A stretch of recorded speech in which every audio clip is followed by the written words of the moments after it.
Hello,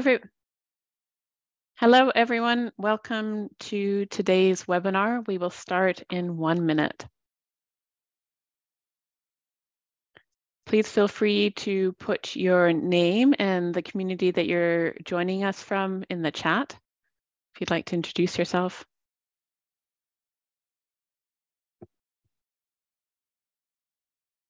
Wonderful. Slightly shorter than 1 minute. We're now at 2 o'clock, and I'd like to welcome you all to the 6th of our webinar series, Strengthening Momentum in Rural Communities. And today's webinar is focused on emergency preparedness. And we have two of our staff people here, Stéphane Coutu and John Jackson, who are from the Emergency Preparedness Department. We share that department, Alex and I, in Community Sustainability. And that also introduces Alex Leflar and myself, Paris Marshall-Smith, who will be your hosts today. Alex will be helping behind the scenes in terms of tech questions and navigating the questions. And then I will be leading you through the slides. To begin, I'd like to provide a little bit of an introduction before handing it over to Stéphane and John.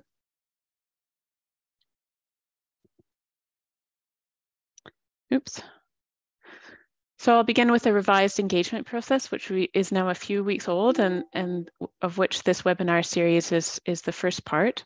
Some housekeeping about the webinar, how you can ask questions, and then pathway actions, a reminder for those who are familiar and an introduction for those who are new, what are our new and existing actions. Then we'll move into the emergency preparedness presentation with Stéphane and John, and then follow it with questions.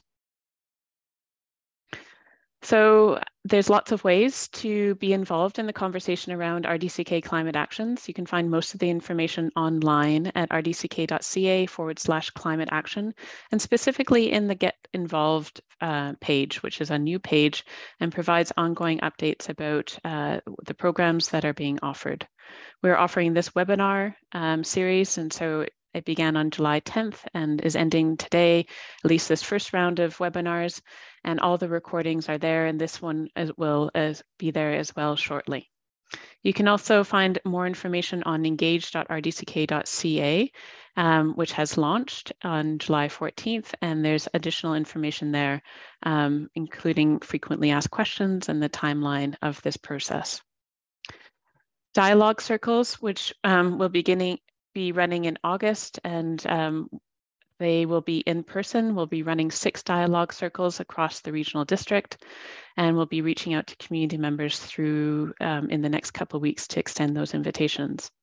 And then that's a lead up to, in preparation to our open houses, which will run at the end of August through to October across 11 electoral areas and 9 municipalities. Including during that time will be subject meetings focused on some of the more specific areas like transportation, land use, food and agriculture, and water. And as those details come about, we will be sharing them. So for those of you that may be new and coming into this, this webinar, there are 10 pathways in RDCK climate actions that organize the actions. And today we're talking about floods and geohazards. The actions, there are 97 actions. They're organized across 10 pathways. 62 of them are existing and are in current work plans. And then 35 are new, and those are the ones that are being proposed and largely reference opportunities to engage with rural residents to understand how we can define solutions for strengthening communities and increasing resilience. And the last slide for me is some information about how to ask questions during the session. So at the bottom of your screen, you should see a Q&A button that you can press, and then you can put your questions in there. And we ask that you do that rather than the chat, just so that we can keep track of them as people are scrolling or as information comes in. We won't be responding to statements, but we will respond to questions as best possible, and depending on the number of questions that we have and the time that we have allotted. If you have an additional question, you're always welcome to reach out to us by email following the webinar. And we will respond to questions from one person until we've reached everyone who's interested in asking a question, and then returning if the same people have more than one question. Great. And without further, I will move to the presentation. Just switch slides here.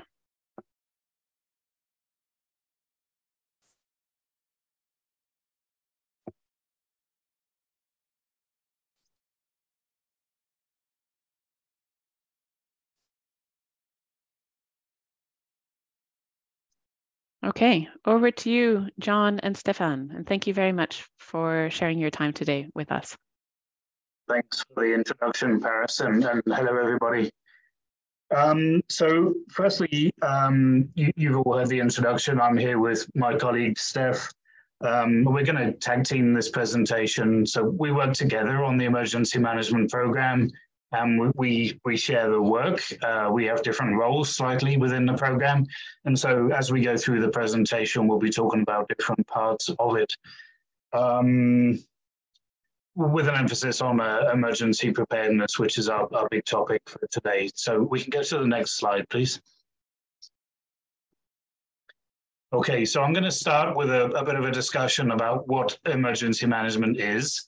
Emergency preparedness is part of that, so I'll explain how that all works and how we describe the whole of emergency management.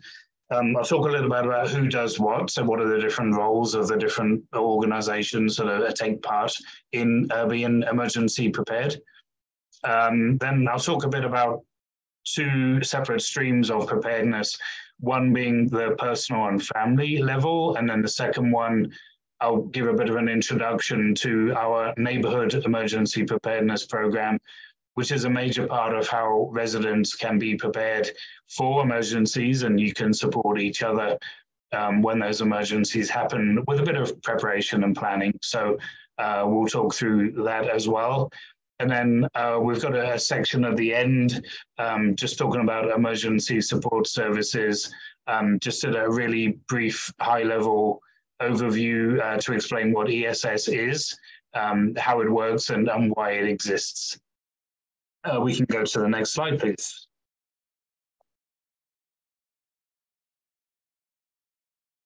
Okay, thank you. We call this the emergency management cycle. So it shows 4 segments of the continuum that makes up emergency management. So you can see the arrows there. They roll continuously in a clockwise fashion from mitigation and prevention through preparedness, which is our focus for today, into response and then into recovery. So each one of those segments influences and affects what happens in the next segment. A big part of being ready for emergencies, that preparedness, is making sure that everyone from our organization through to the residents knows the hazards that could happen to them and how to be prepared for them. And then that reduces the amount or the frequency and the magnitude, hopefully, of responses, which reduces in turn then the amount of work that needs to be done to recover from those emergencies because we're prepared for them. And maybe we've even prevented them from happening in the first place. So we're tending to try to focus on those earlier phases. If we don't, that means we get much more response. Responses are much more complicated, challenging, interrupt the quality of life for the citizens. So we really want to spend our effort and focus on mitigation, prevention, and preparedness, which is obviously why we're talking today. Emergency management as a whole is a process of reducing vulnerability to hazards and coping with emergencies when they happen.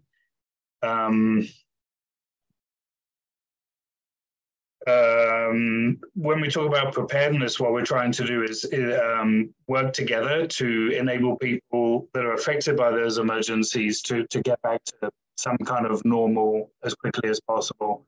It may mean that life is not the same as it was before the emergency, but with some work and some pre-planning and preparation, we can get back to some kind of normal life again much more quickly than we would if we did no preparation at all. So that's why this is so important. It's to a certain extent, these emergencies kind of a bit inevitable. We hear about them every day.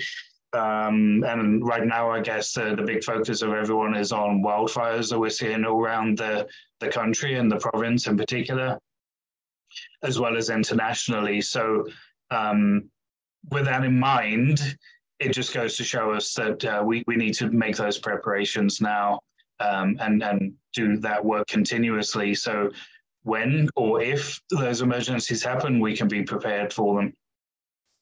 So we can never completely eliminate responses, as I just said. We recognize also that the severity and the frequency of the incidents is increasing.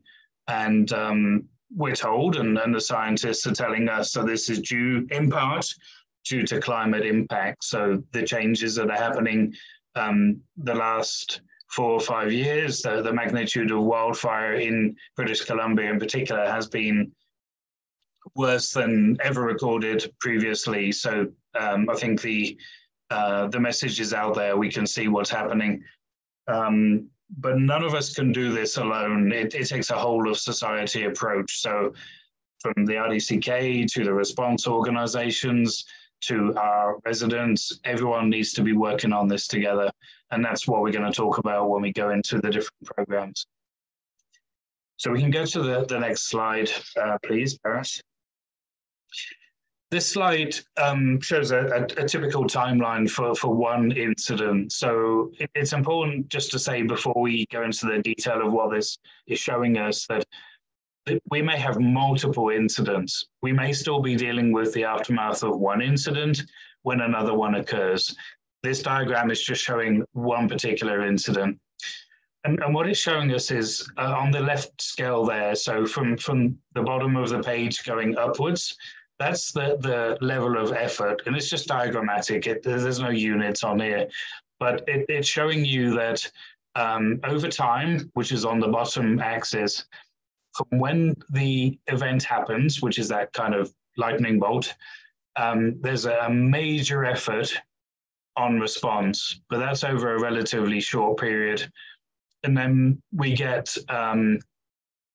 through after the response happens or as the response is happening, we all start working on recovery. So it's getting back to that normal that I was talking about before. What does life look like after this event? Is it rebuilding? Is it moving back to your home? Is it dealing with some damage due to a fire, due to a flood or other kind of emergency? So, and you can see at the bottom there, that extends over quite a long time. That can be weeks or months or maybe even years, depending on the extent of the emergency. So again, the effort, the investment, if you like, of working on preparedness and working on mitigation reduces the magnitude of that response portion, and it shortens the duration of that recovery portion. So it gets us back to a normal state much more quickly. It enables us to get back to that much more quickly. So we can go to the next slide. I'm going to hand over to Steph here, who's going to talk about some of the risks and the hazards that we see in the RDCK. Thank you, John. The next slides are going to be about understanding our risks that we face in the RDCK. Understanding these risks is a key component of preparedness, of emergency preparedness. It's important to understand that emergencies can strike at any time, and it is hard to predict what will be the nature of the next emergency. With that in mind, we know our 4 most likely emergencies to occur in the RDCK, and they are the wildfires, floods, landslides, and hazardous material spills. I'm sure you could think of a lot more, a lot of other risks, a lot of other emergencies that maybe you've lived through living here in the RDCK. But really thinking about these risks that may occur helps us really identify what we can do now to prepare for future emergencies. In the next 4 slides, we'll go over the 4 risks listed above and just speak a bit more into details about these risks. Paris, can you switch to the next slide? Landslides. So to start, the RDCK is typically steep and with limited land readily amenable to development. So long-established communities are exposed to some risks of hazards from flooding and landslides. Both small and large landslide events have impacted numerous communities across the province over the last 100 years. Where new or existing developments and infrastructure are identified as being at risk of landslide hazards, there are various methods that can be used and employed to mitigate the risks. These methods can be such as creating deflection berms and catch basins, as well as prediction and early warning systems. So what are landslides?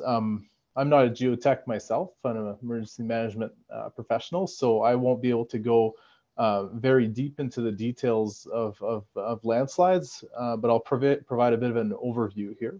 So it's a general term used to describe the downslope movement of soil, rock, or organic matters under the influence of gravity. There are many factors that can cause landslides. However, high precipitation, previous winter high snowpacks are common contributing trigger mechanisms. So the types of landslides, so there's many kinds of landslides that can occur, and they're generally named on the basis of the type of materials. So the rocks, debris, earth, and the type of movement, slide, fall, flow, or avalanche. So in this presentation, again, we're not going to attempt to give a thorough description of landslide classification, but instead we'll provide a general overview of the potential risk in the RDCK. The types of landslides we can see or we can anticipate in the RDCK are debris flows or debris floods, debris slides, debris avalanches, rock slides, slumps, rock fall, and mudslides. So landslide risk following wildfires. A severe wildfire can damage the forest canopy, but as well the smaller plants and soil below the trees. So this can result in increased runoff after intense rainfall or rapid snowmelt, putting homes and structures at risk basically below the slide path. If you look at the image on the right side of the slide, you'll see a bit of a debris path from a landslide. So this shows the material that was deposited on the Kuskonook Creek fan after a rainfall event in August 2004. Kuskonook is basically just near Creston. So there was a wildfire the year before in 2003. And the following year, that rainfall caused this landslide that actually damaged some properties very severely. So following severe wildfires, the BC Ministry of Forests may analyze the landslide risk and will publish wildfire risk analysis. Those wildfire risk analysis are then provided to the RDCK, and we post them on our website, so you can actually access them. And as part of your preparedness, emergency preparedness, you can identify if there's any of these analysis affecting the slopes in your backyard. If you go to rdck.ca/hazard reports, and we'll put that in the chat as well. So the best practice to reduce landslide hazard risk to people and infrastructure is to be aware of the risk, obviously, but ideally to avoid the hazard altogether and reduce our exposure to the risk. Next slide, please. All right, another one of our main hazards in the RDCK is floods. And in fact, floods are the most frequent and most costly natural hazard in Canada. They can occur at any time of the year, and they're most often caused by heavy rainfall and rapid melting of thick snowpack. ice jams, or more rarely even the failure of natural or man-made dams. So natural being maybe a beaver dam or a log jam. In the RDCK, freshet-related flood events typically happen between May and July. Freshet refers to the annual melting of the snowpack. There are 400 plus creeks and rivers in the RDCK, and only a few of them have water monitoring stations installed by Water Survey Canada. But that said, with this information, we're able to get a good idea of the general flows around in our region and get an idea of where floods are bound to happen. Paris, if you could go to the next slide, please. And of course, another one of our risks in the RDCK is wildfires. I'll just give a quick overview of this one because it's been discussed in previous presentations. So just important to note that we do live in a fire ecosystem, and that really this risk isn't going away. So our development is throughout the forest. So many factors aggravate our vulnerability to wildfires, including 100 years of wildfire suppression, climate change, obviously, which is the topic of this webinar, and higher peak seasonal drought. And wildfire risk can be increased due to forest health concerns, drought and forest pests. As you can see in the top left image, there's a bunch of red trees where you can clearly see that they're dry, possibly dead already, but still standing. The wildland-urban interface or intermix. So in the bottom left image, you'll see just a photo of a really nice neighborhood there in the forest, and that's kind of typical of our region. Basically, just about every community in the RDCK lives within this wildland-urban interface and intermixed in the sense that sometimes the homes are actually well within the forest. Extreme fire seasons are, another risk that we're facing these days with massive areas burnt, and that's kind of what we're showing in the top right image. And then harvesting practices as well can increase the wildfire risk. Just in the bottom right, you'll see an area where trees were replanted, but likely all of the same species. If we could go to the next slide, please, Paris. Hazardous material spills. So spills can occur on land or in water, and they involve a substance such as chemicals, radiation, biohazard materials, oil and gas, propane, flammable materials, industrial products, and mixed waste. And spills are actually frequent in the RDCK, but they're not seasonal like wildfires or floods, making them very difficult to predict. Emergency response in the event of a spill may be an evacuation order, but can also be a shelter-in-place response. In the event that a hazardous material entered the air, you may be told to shelter in place, so basically hide inside and shut your doors and windows. All spills should be reported to the Provincial Emergency Coordination Center, who can then coordinate and contact the technical specialists. So that's the 1-800-663-3456, definitely a number to put in your phone contacts. In fact, not only spills should be reported to this number, to this call center, but any landslide activities or floods should also be reported to that number. On that, I will actually, just on the right, there's an image of a very recent large spill that happened in East Palestine, Ohio, just recently. You might have seen that in the news. So this caused air quality and potable water concerns. It was a type of plastic that leaked here, just as an example. And on that, I'll pass it back to John. If we can flip to the other slide, Paris, please. Okay, thank you, Steph. So a little bit about legislation, because we've got to. we've got a number of acts and legal documents that dictate what our program is, what it does, and in fact requires us to have one. So firstly, all local authorities, which includes the RDCK, are required by the Provincial Emergency Program Act to prepare local emergency plans, which cover things like preparation for, response to, and recovery from emergencies and disasters. So that's why the RDCK has this emergency program.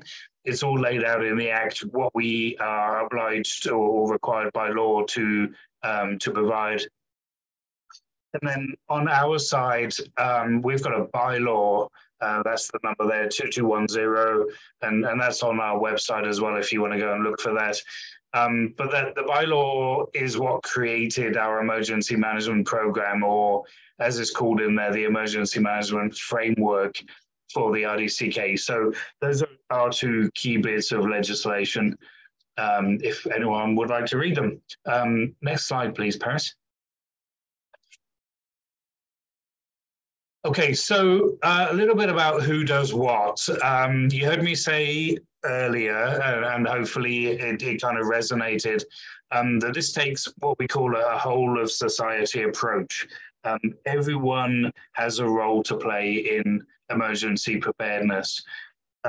So some of the official organizations, we call them first responders because that's a nice term that covers people like the RCMP, search and rescue, the fire departments, for example. So the first responders, they train and equip to be ready to respond. That's what they do. That's their job. And then obviously when the emergency happens, they deploy, they go out there and they deliver the service that they've trained and been equipped to provide. The RDCK, we provide information and guidance to residents, and this is where our programs come in here. So what we try to do is to provide information and guidance for our residents so that you can be more prepared for emergencies by understanding some of those risks that Steph was talking about, the hazards that may affect you where you live, and what you can do about them. So we'll provide that information. And again, Alex has already shared our website address, and there's a lot more information on there.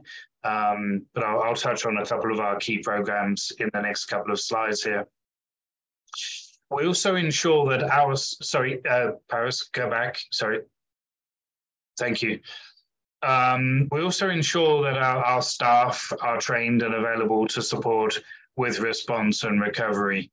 So the main role that we play in emergencies is to coordinate resources, people, and equipment. So, for example, the firefighters, the RCMP, if we identify that there's a need for people in a certain area, all those people need certain equipment or services provided, something like extra vehicles or extra food for the responders, for example. And I can't think of any good examples, I'm sorry. But those are the kind of, that's the coordination that we do. So we have a team of staff that are trained, and we mobilize them and set them up in what we call our emergency operations center. And then when we get these requests from the people dealing with a response in the field, then we're looking at ways to provide that service and connect the people in the field who are responding with the things they need to do that.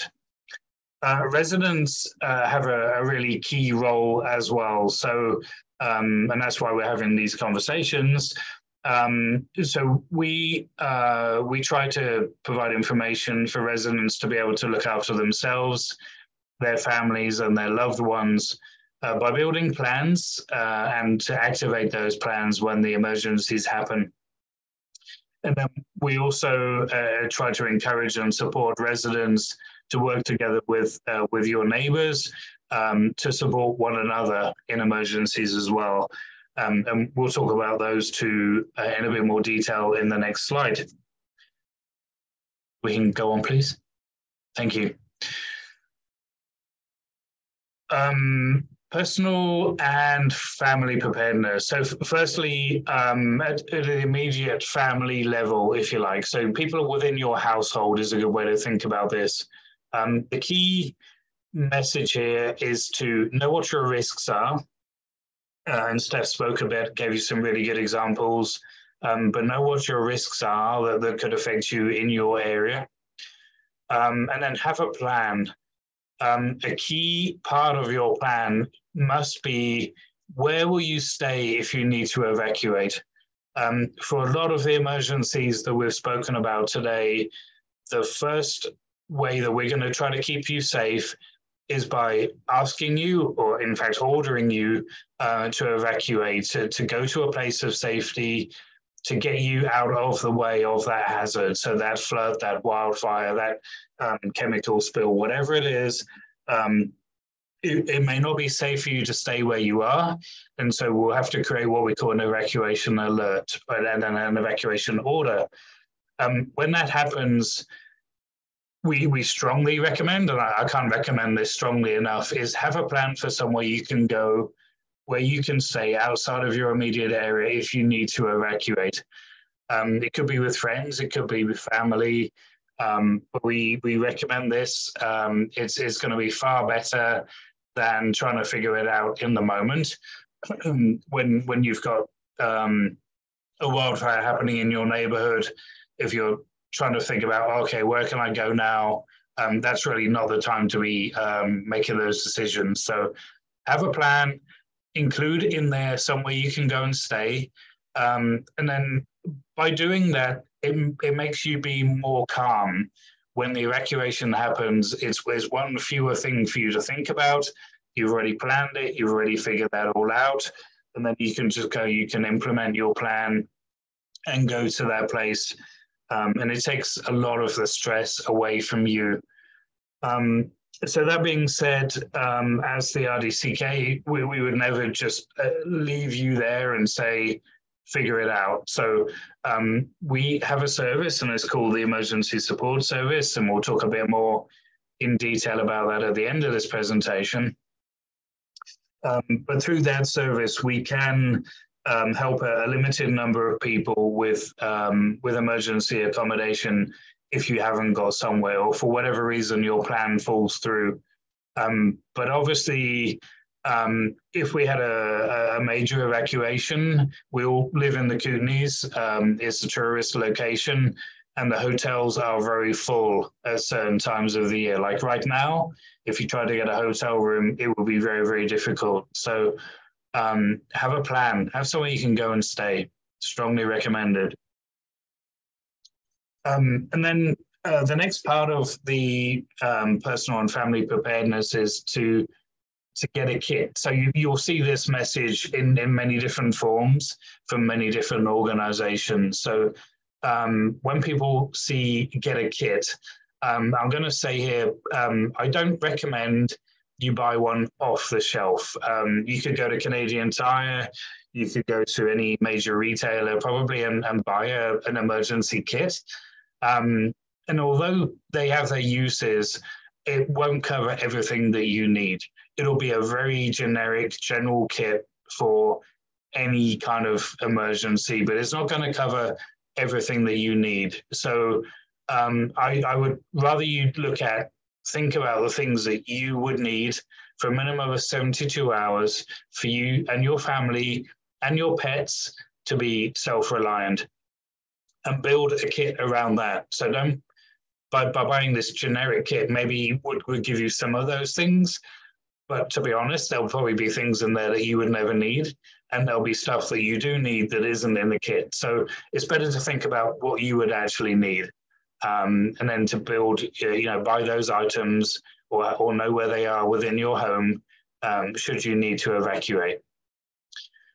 Things to think about. There's a lot more information on our website, linked. Alex has shared the link, it is referenced at the bottom of the page as well. But things to think about, stuff like medications. Are there meds that you need every day or every few days, whatever? that you think you might need to be self-reliant for up to 72 hours. So think about that.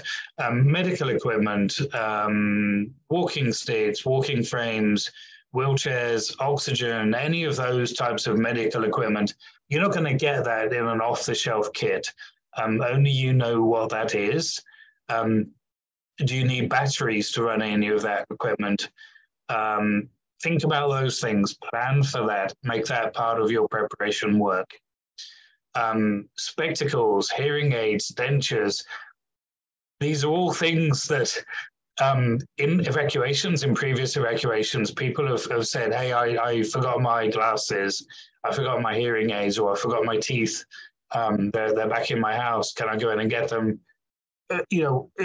It's probably unlikely you'll be able to go back immediately because it's not safe.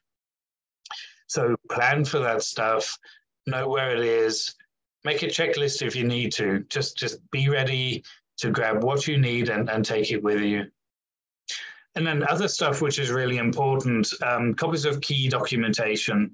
So the things that we recommend, your insurance information, your ID information, and then stuff like your property and vehicle registration. So all paperwork that you may need, and certainly, it would be terrible hard to try to replace this stuff if it was to get lost or damaged due to an emergency. So have it ready, know where it is, be able to grab it in a hurry to take it with you.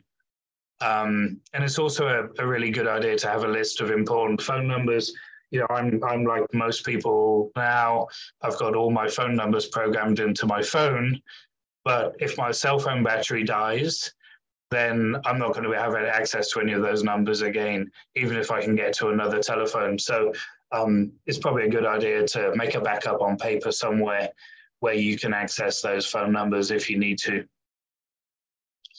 Think about your pets, think about your animals, dogs, cats, rabbits, whatever it might be. Have a plan for them to, how are you going to transport them? Have you got the food? Do you have dishes? Do you have water for them?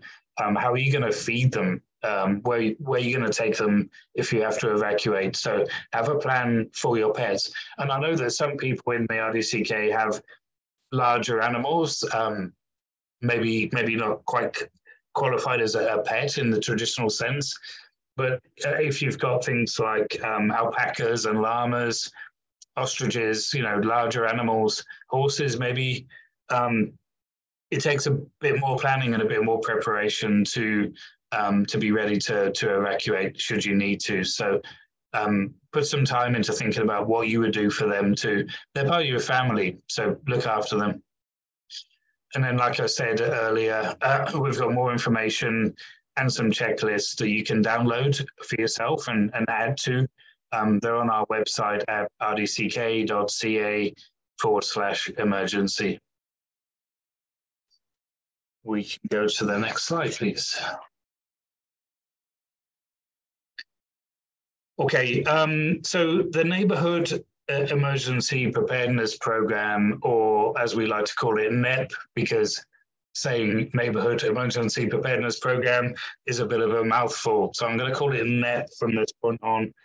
The principles of this program are neighbors helping neighbors. So you have a tremendous opportunity to work with your neighbors, people in your communities, for mutual support. We know that there are skills and equipment. We've had a number of discussions with about a dozen communities now within the RDCK as we've been working on developing NEP. And it's amazing the skills that people have, medical skills, practical skills, firefighting skills.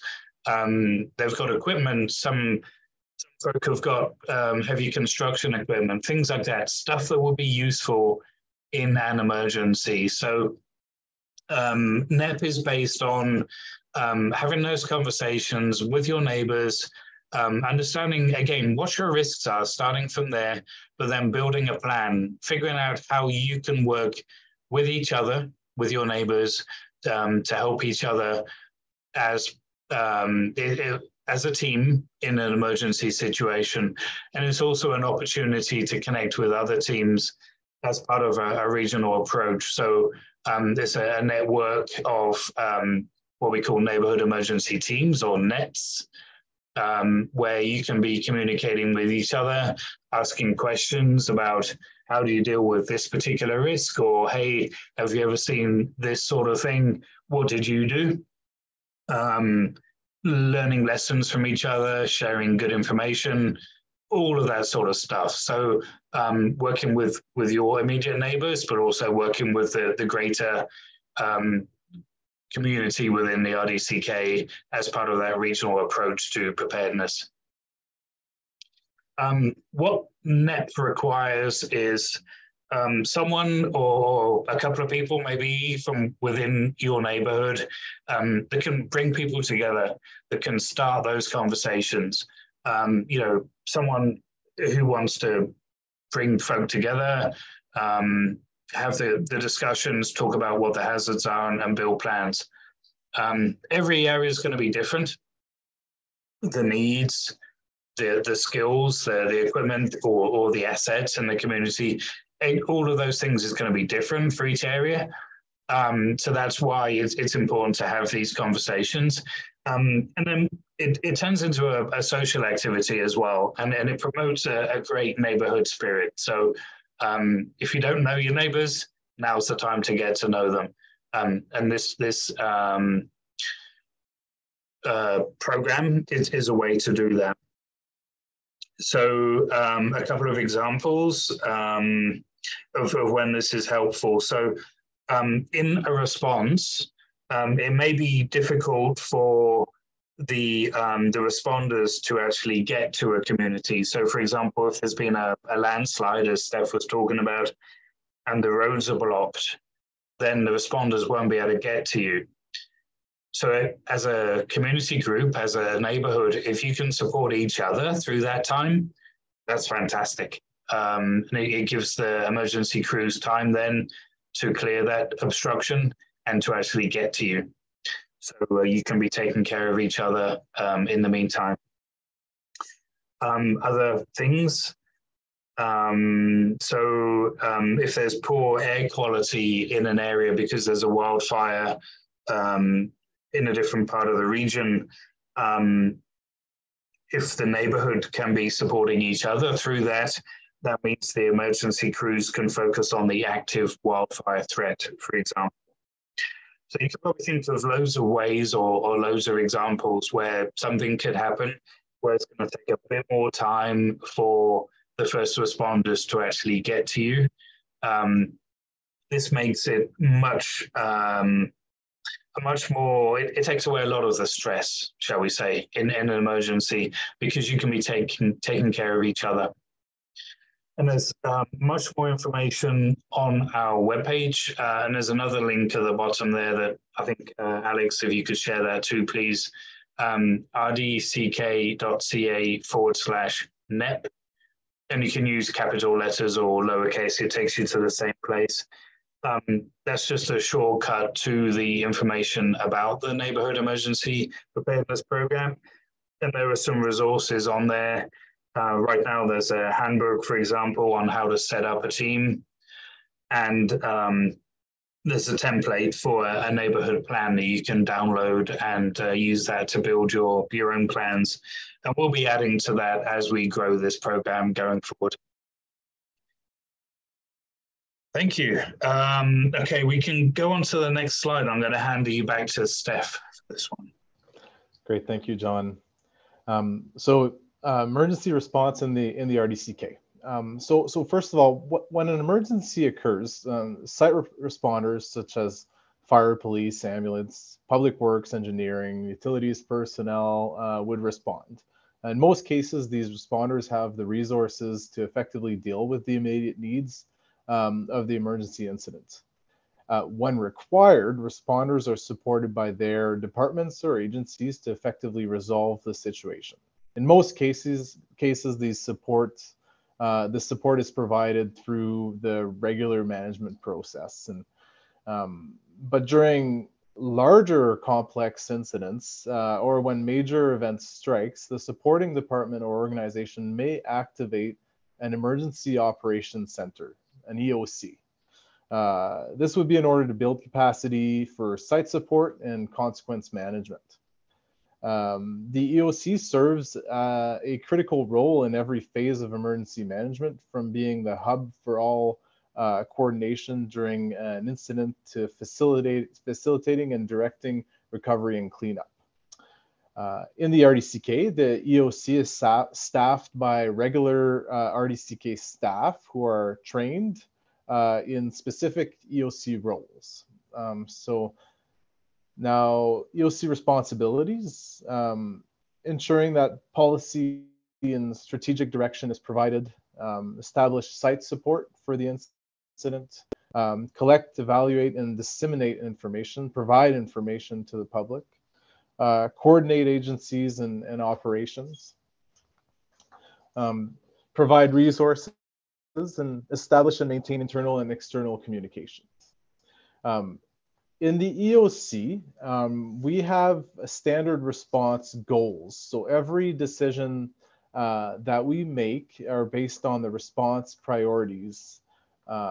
So the first one being the life and safety or health of responders, and second, saving lives. Third, reducing suffering.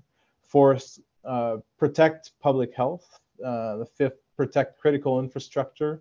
Then protect property, and protect the environment, and reduce economic and social losses.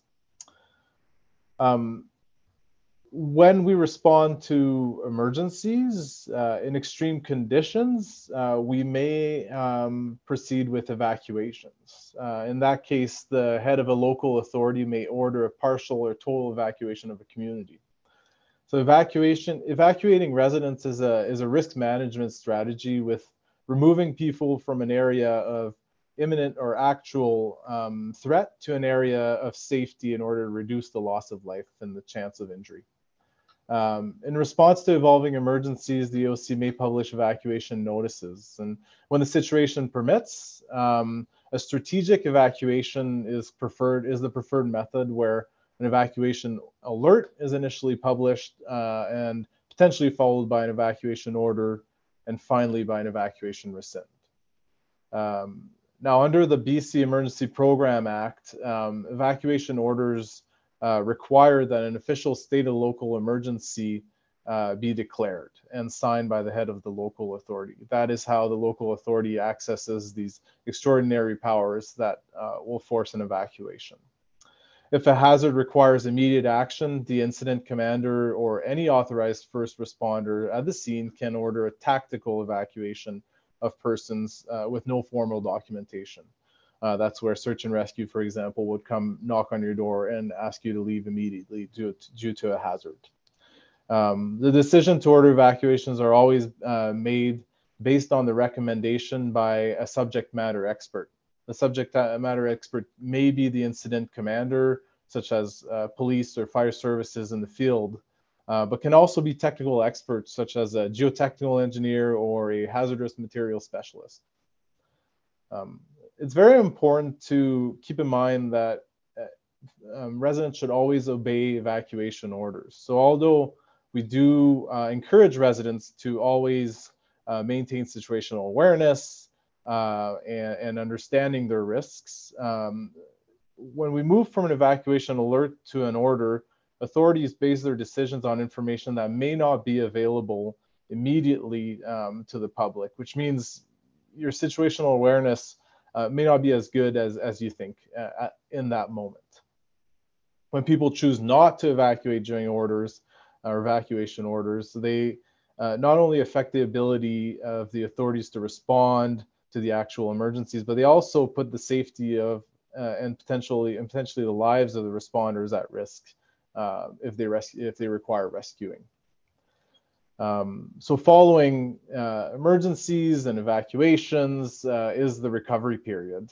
It's a very important part of evacuation, and it involves the safe return home for residents once the threat has been removed. So careful planning is put in place and is a key to an effectively executed evacuation.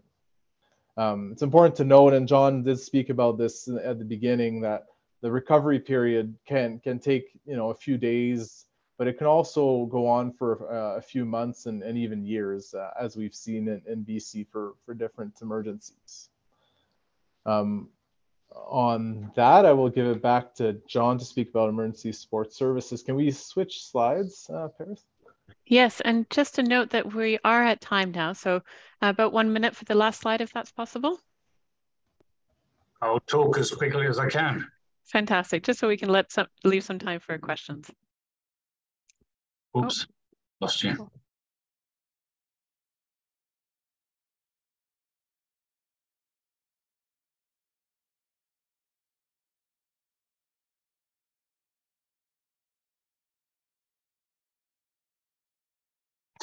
Okay, I'll start talking. So I just wanted to put in a quick plug or a quick mention about the Emergency Support Services Program. So during an evacuation, ESS is provided by local authorities. So in this case, the RDCK, to support the people who have been evacuated. The program and the team were able to provide short-term basic emergency support. So it's only, all of those words are key. So it's short-term, typically 72 hours, it's basic. So it's just the bare essentials, and it's emergency. So it's only dealing with basic emergency needs during that evacuation. So think about things typically like emergency accommodation, emergency food, incidental support, hygiene products, that sort of thing, as well as the ability to provide some kind of psychosocial support or references to other people who are more highly trained in psychosocial needs. So it's all run by volunteers. It's a volunteer-based organization. I facilitate this program for the RDCK. It's a way to get help from your community, but it's also a great way to help your community. It's a wonderful volunteer organization. The folk that do ESS, they're absolutely amazing. They get calls in all times of the day and the night. Emergencies aren't strictly constrained within daylight hours. We probably have more incidents that happen at night than we do during the day, and the volunteers are always there to help their communities. We provide full training, and we always need more volunteers. The more the merrier, because that way it takes the load off everyone. People can work together here and help each other in their own neighborhoods. So we need people to join the team. Please contact me for more information. My email address is there at the bottom of the page. It's jjackson, all one word, at rdck.bc.ca. Please reach out to me and I'll connect you with some more information and the nearest team to you. That's the end. Thank you. Fabulous. Thank you so much. That was amazing. Thank you so much for the incredible overview and information. And we have a few questions. I see that Alex has been facilitating lots of chat or information in the background.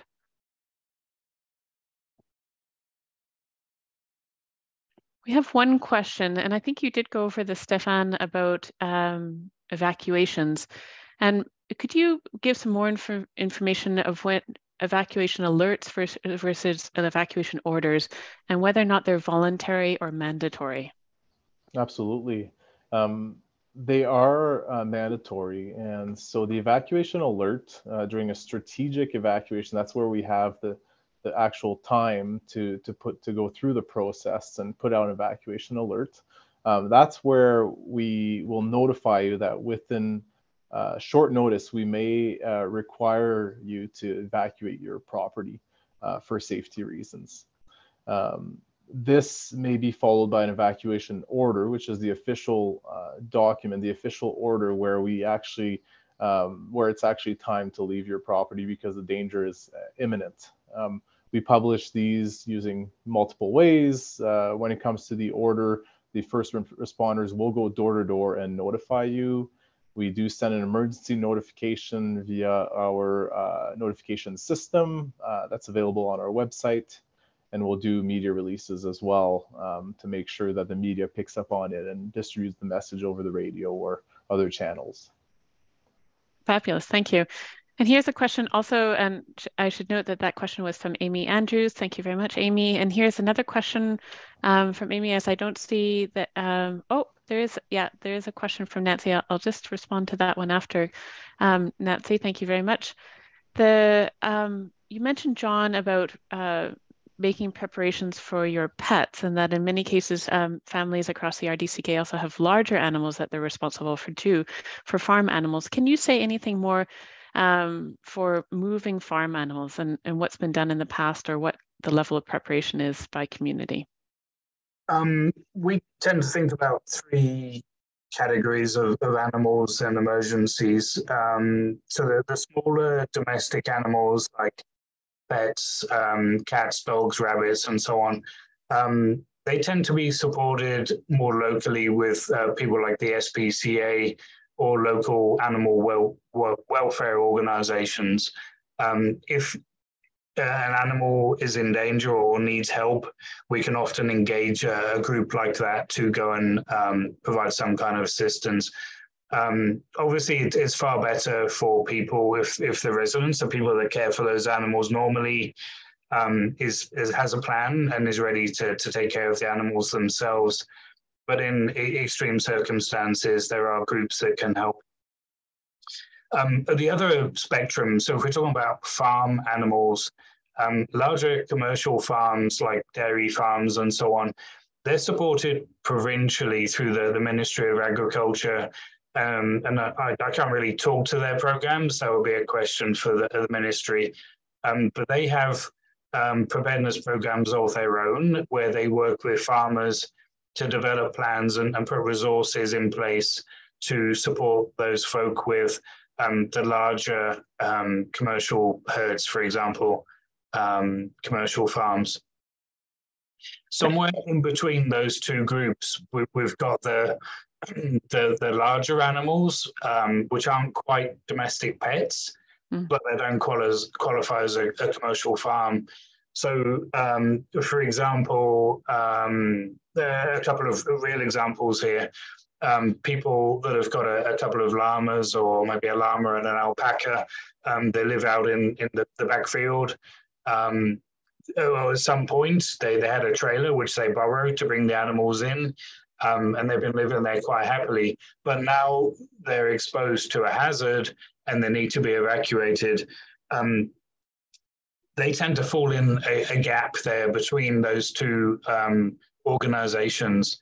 And I'm just pointing this out. It's really something that the resident, the people that care for these animals should be thinking about, is to have a plan, have access to a trailer, know someone that's got one that you can borrow if you do get into that emergency situation. So please plan for your animals and be ready to support them. The supports aren't as evident for those non-commercial, but not strictly pet animals either, not domestic pets. So often a challenge, and one of the areas where it can be a bit more complicated to build a plan. Thank you, John. That's helpful. One last question before we close for today, and this comes from Nancy Hawksby. Mentioned earlier, and for either John or Steph, mentioned earlier about forest pests. What kind of funds are being put towards pests and beetles? And I don't know if this is a question for us as it would be at the provincial level, but perhaps either of you know about the work that's being done to manage the pests and beetles.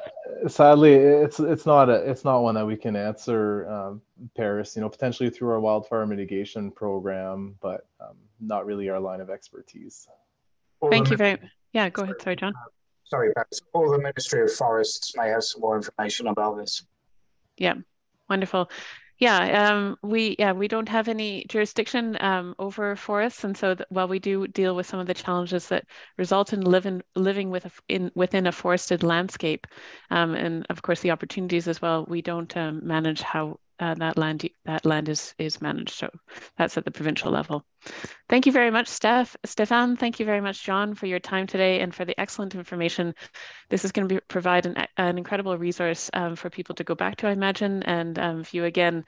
Lots of information there. So it will be, as a reminder, it is being recorded and it will be available on our website. Wonderful. Well, thank you, everybody, and we'll see you again next time. Well, in the next round of webinars, this is the close for this series of webinars. All the best. Goodbye. Bye-bye.